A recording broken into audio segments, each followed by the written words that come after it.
Halo anak-anakku, selamat pagi semuanya. Jumpa lagi dengan pelajaran IPA. Pagi ini Bapak akan mencoba kali ini tentang klasifikasi materi dan perubahannya.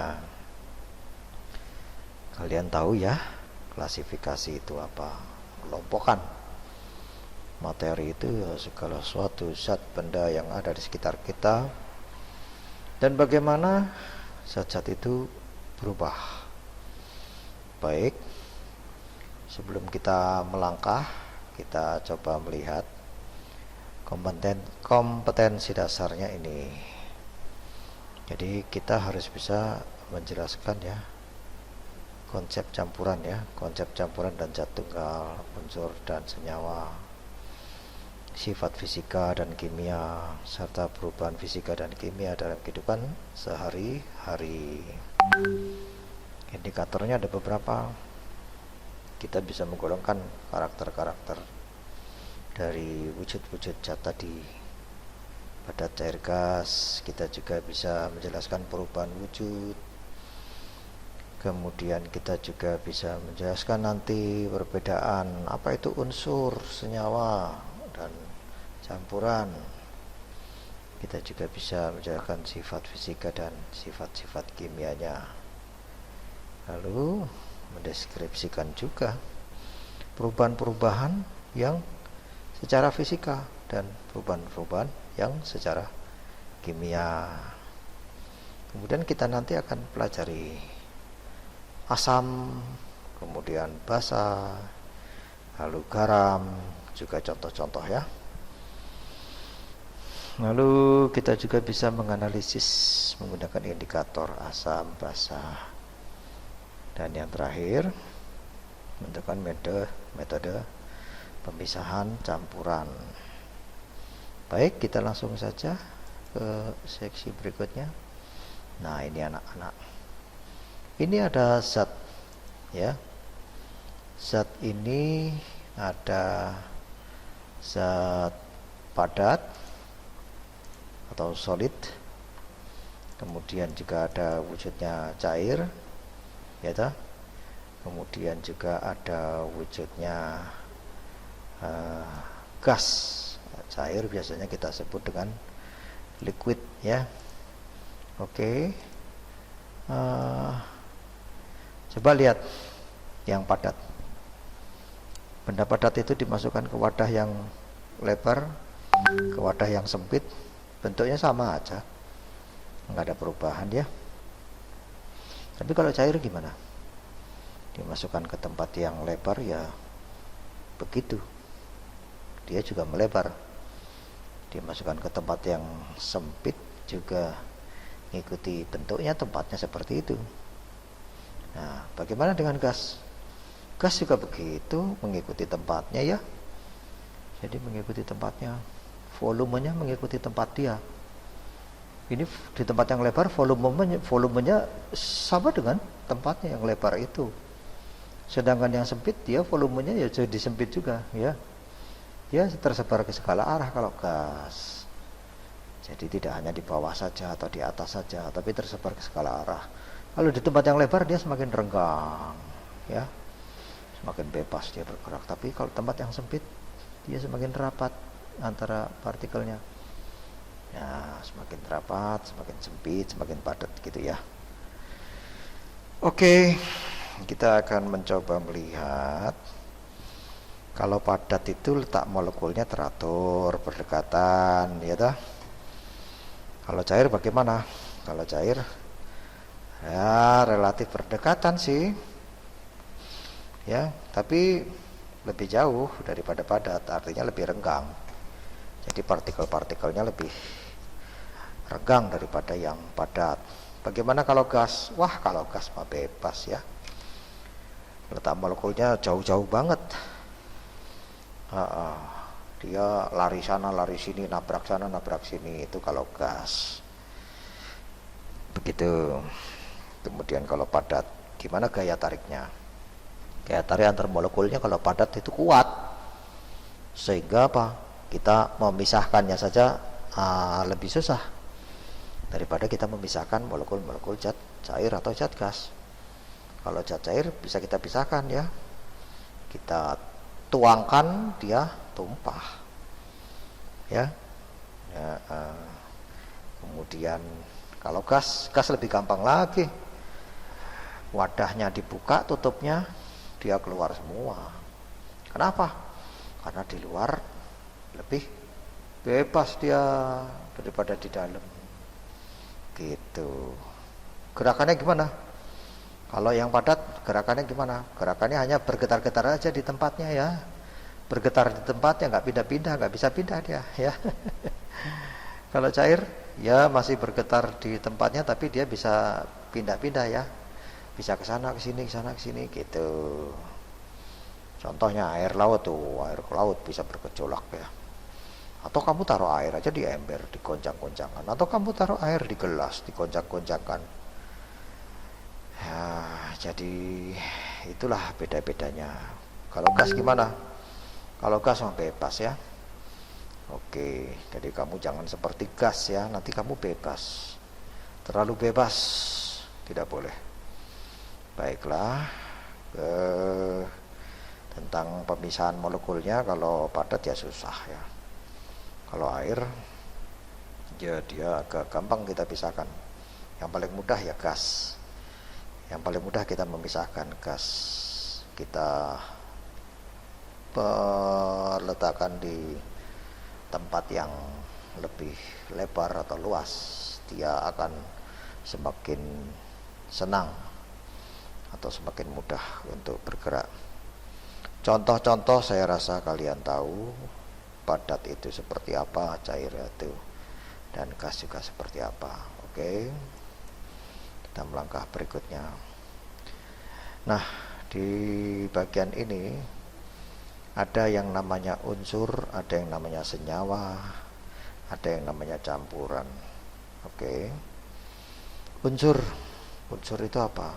Zat tunggal tidak dapat diurai lagi menjadi zat yang lebih sederhana dengan proses kimia biasa. Macam-macam unsur apa gitu ya, banyak di alam ini, banyak. Ada unsur hidrogen, unsur nitrogen, unsur besi, aluminium, emas, seng, dan lain-lain, banyak sekali. Unsur bisa menjadi lebih kecil, bisa diuraikan menjadi atom-atomnya, molekulnya yang menyusun atau atom-atom yang menyusun. Dan nanti kamu coba mencari unsur itu terbagi dua di alam ini, unsur logam dan non logam. Tapi ada juga unsur yang semi ya, semi logam atau semi non logam. Ada gitu. Lalu senyawa bagaimana? Senyawa itu bisa terjadinya gimana? Dia gabungan dari dua unsur atau lebih, cuma dengan proses kimia biasa ya. Jadi kamu ada dua unsur, misalnya besi dengan emas. Kita mau bikin besi seperti jadi kayak emas. Wah, gimana itu Pak? Ya, caranya ada. Itu senyawa. Kemudian campuran. Nah, campuran ini sebetulnya ada campuran heterogen dan campuran homogen ya. Ada heterogen, ada homogen.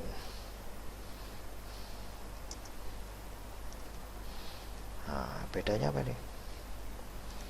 Kalau campuran heterogen, kita masih bisa melihat isinya apa. Contoh, jalan-jalan ke pantai, ya, suka pantai kan? Ada pasir. Lalu kita ambil botol bekas air mineral yang kosong. Botol itu kita isi, kita ambil pasir, kita isi, masukkan ke dalam botol itu. Nah, ternyata apa? Di dalamnya ada pasir, ada kerikil, mungkin ada kepiting. Duh, bisa saja masuk. Nah, itu campuran yang heterogen. Jadi unsur-unsur yang mencampurnya masih kelihatan. Lalu yang homogen gimana? Yang homogen tidak kelihatan, dia menjadi satu. Contoh, sirup. Sirup itu ada zat pewarnanya toh. Kemudian sirup itu juga manis. Nah, berarti ada gulanya juga. Apa kita bisa melihat ada gula di sana?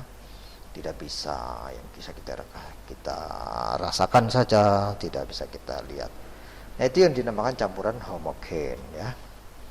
Nah, ini tugasmu nanti cari contoh-contoh campuran yang homogen apa, yang heterogen apa ya. Oke. Nah, titik-titik. Guru kasih titik-titik supaya nanti kamu cari ya. Ya, nah ini contoh-contoh senyawa juga nanti dicari ya. Nah, gitu. Nah, nanti kamu biasa mencari. Nah, kamu nanti kalau biasa mencari ya, gampang. Nah, ini contoh senyawa ini ya. Ada 2 atom hidrogen digandeng sama 1 atom oksigen. Jadi oksigen itu punya tangan nganggur. Punya tangan nganggur 2. Kalau hidrogen punya tangan cuma 1. Jadi dia hanya menggandeng 1 atom. Pak, itu. Ini contoh-contoh nanti dicari. Oke? Baik. Berikutnya tentang asam dan basa. Wah, asam itu sering kita rasakan ya, asam. Di zaman pandemi ini kita sering makan atau minum vitamin C supaya tubuh kita terjaga. Nah, di sana itu berarti ada zat yang bersifat asam. Yuk, itu vitamin C. Kalau kita ngomong vitamin C, kita banyak berpikir kemana? Mungkin jeruk gitu, mungkin lemon ya, yang asam-asam ya. Mungkin asam itu sendiri kan ada pohon buah asam kan ada. Oke. Ciri-cirinya apa?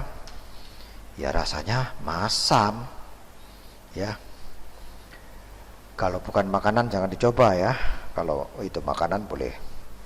Lalu bisa menimbulkan korosi atau berkarat atau ya perkaratan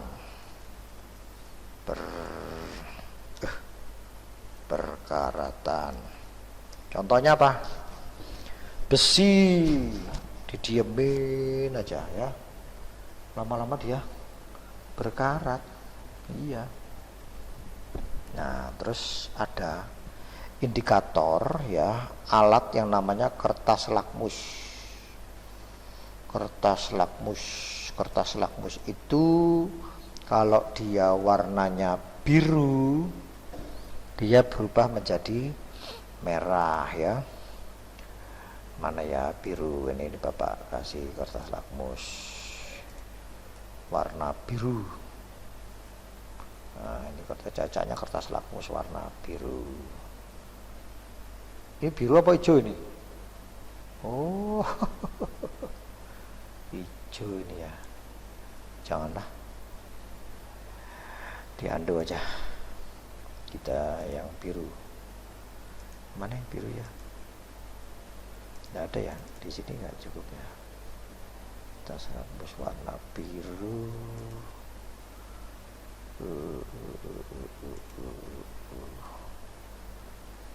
Itu ya ini.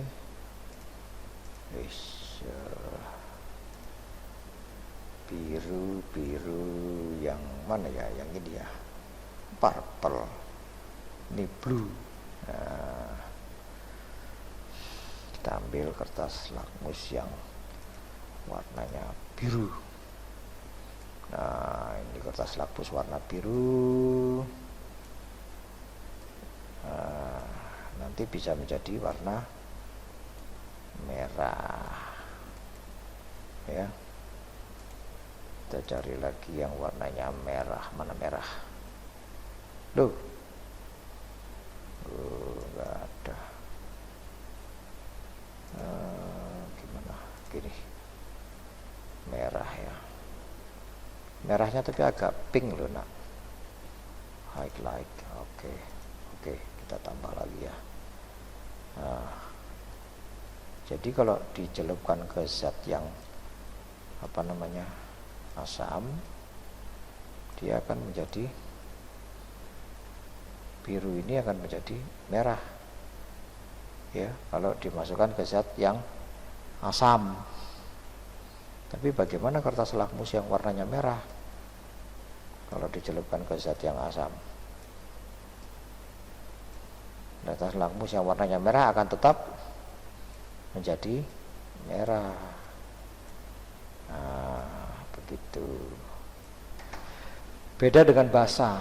Basa rasanya pahit, kalau di tangan licin. Contohnya sabun. Ya.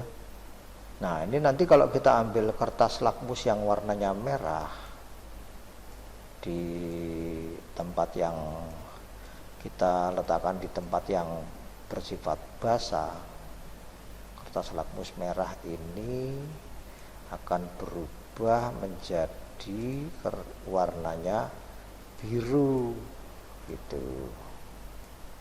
Kalau dia kita letakkan di tempat yang warnanya kita letakkan di tempat yang bersifat basah ya. Loh Pak, kalau kertas lakmus yang warnanya biru di tempat basah bagaimana Pak? Bisa atau tidak? Bisa. Kalau kita celupkan di tempat yang basah, yang biru akan tetap menjadi warna biru. Dia tidak berubah. Begitu. Ya. Jadi yang merah tetap merah, yang biru tetap biru. Begitu nak kira-kira. Apa ini? Ya. Paham sampai di sini?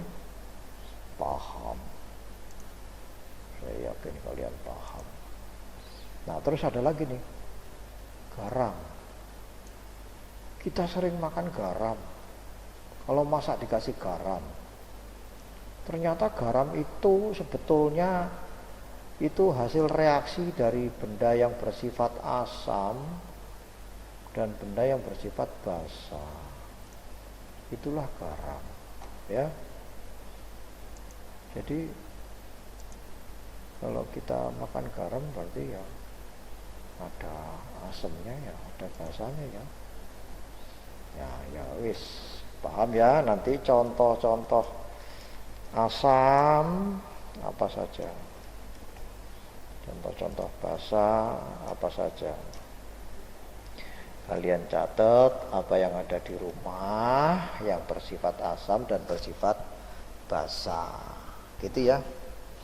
Oke. Lalu kita akan melihat adanya perubahan-perubahan zat secara fisika dan kimia.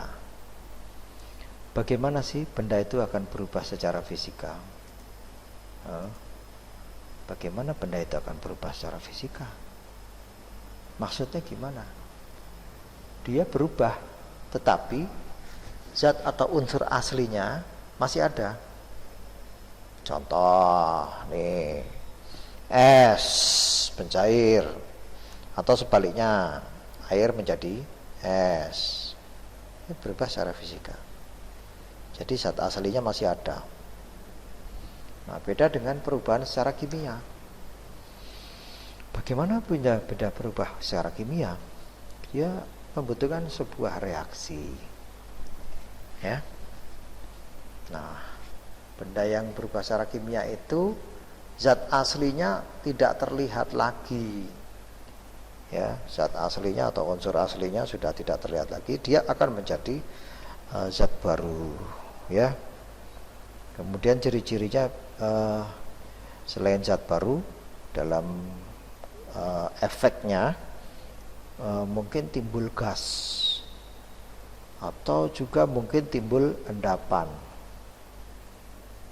juga bisa terjadi warna yang berubah.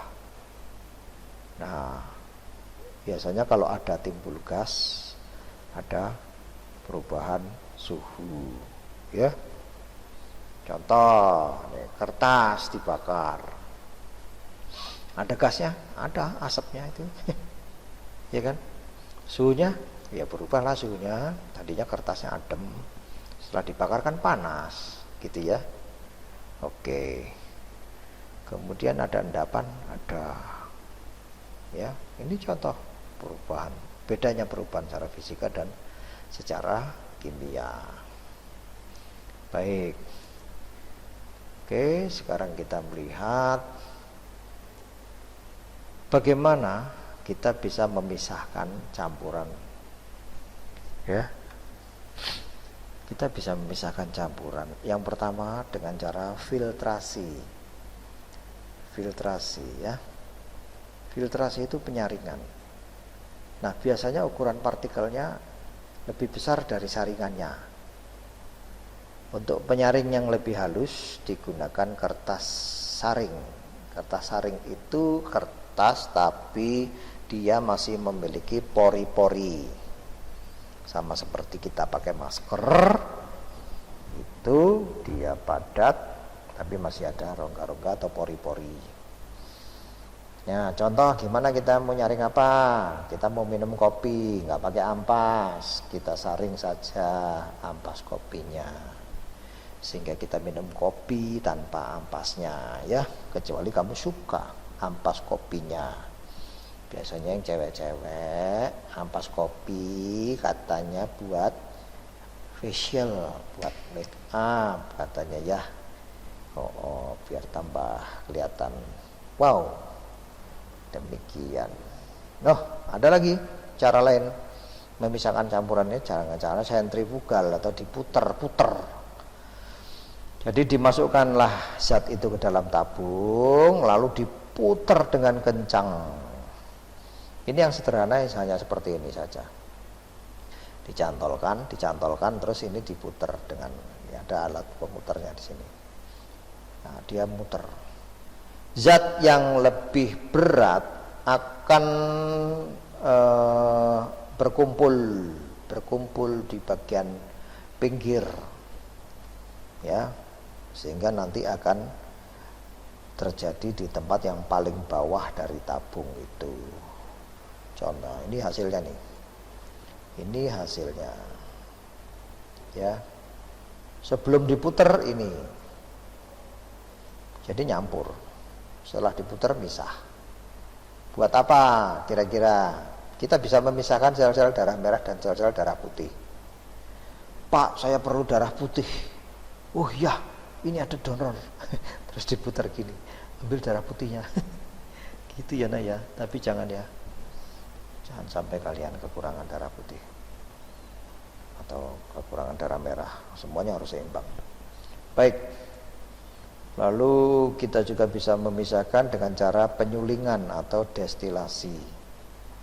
Jadi zat yang akan kita pisahkan ini biasanya mencari kemurnian dari sebuah zat. Zat itu kita pisahkan, kita tampung dulu dalam suatu wadah yang rapat.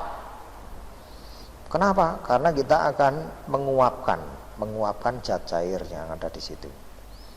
Kita uapkan, setelah menguap nanti mengalir dalam sebuah tabung atau pipa. Nah, di pipa itu didinginkan dengan air dingin yang mengalir, tetapi air dingin itu tidak masuk ke dalam pipa yang tadi ada uapnya, ya, di luar pipa yang ada uapnya, sehingga terjadilah pengembunan, kondensasi. Uap yang panas tadi melalui pipa yang dingin dia akan mengembun.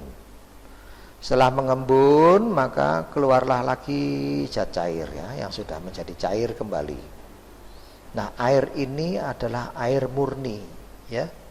Air murni yang sudah terbebas dari campuran-campuran nggak tahu apa, yang tadi air itu tercampur-campur entah dari mana dan tercampur apa. Ini salah satu contoh untuk mencari air bersih yang dapat diminum dari sumber air yang kurang baik. Nah, di negara-negara yang sudah maju, mereka merebus air laut, lalu yang tertinggal garamnya, lalu yang menguap tadi uap airnya didinginkan jadi air minum, air bersih. Itu di negara yang sudah maju. Kita belum, karena di tempat kita masih banyak air bersih. Oke, tugasmu saja besok, suatu saat nanti. Oke, baik. Kemudian kita melihat yang keempat, pemisahan dengan cara kromatografi. Ini untuk mengidentifikasi sebuah campuran dalam zat ya, campuran dalam zat. Contohnya ya, contohnya urin. Nah, kandungan kimia apa yang ada di urin? Jadi ini ada alat, kemudian ini ada urinnya di sini. Kemudian nanti air urin itu, ini jadi alatnya ini seperti tisu.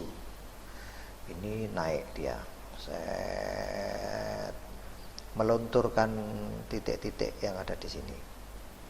Nah, ini titik-titik ini titik-titik indikator ya.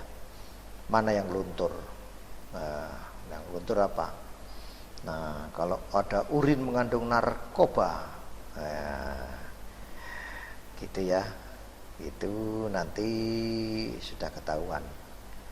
Jadi zat cair yang di tisu itu nanti akan naik melunturkan indikator-indikator ini. Ini kan ada indikatornya nih, kuning, merah, hijau, biru, hitam. Nah, itu nanti akan luntur terbawa cairan urin yang merambat di tisu indikator ini, seperti tisu, jadi kertas yang cukup halus. Nah, oke, kemudian yang berikutnya adalah dengan cara sublimasi, memisahkan. Ini mirip seperti yang destilasi ya. Cuma ini kita mau melihat apakah dalam suatu zat itu ada benda yang bisa menyublim. Menyublim itu berubah dari padat langsung menjadi uap. Jadi dia tidak melalui proses mencair dahulu ya, karena bendanya sama-sama padat. Jadi ada suatu zat campuran garam beriodium. Garam beriodium artinya garam itu sudah ada iodiumnya. Kita mau misahkan campuran itu. Iodiumnya nanti menguap, terus didinginkan. Di atas ini ada es yang mendinginkan uapnya itu, lalu uapnya itu nempel di bawahnya plat pendingin ini. Nah, disitulah menempel iodium itu di situ. Nah, ini dengan 5 cara ini kita bisa memisahkan campuran ya. Tergantung yang kita butuhkan memisahkan apa gitu. Ya, oke. Sampai di sini dulu klasifikasi materi dan perubahannya. Untuk latihan-latihan kalian bisa coba melihat ke buku paket yang ada di kalian pegang itu. Latihan-latihan di sana banyak, ada uji kompetensinya di sana ya. Baiklah nak, sampai di sini mudah-mudahan kalian bisa memahami dan bisa berguna dan bermanfaat bagi kalian semua. Terima kasih untuk materi metode klasifikasi materi dan perubahannya. Sampai jumpa lagi.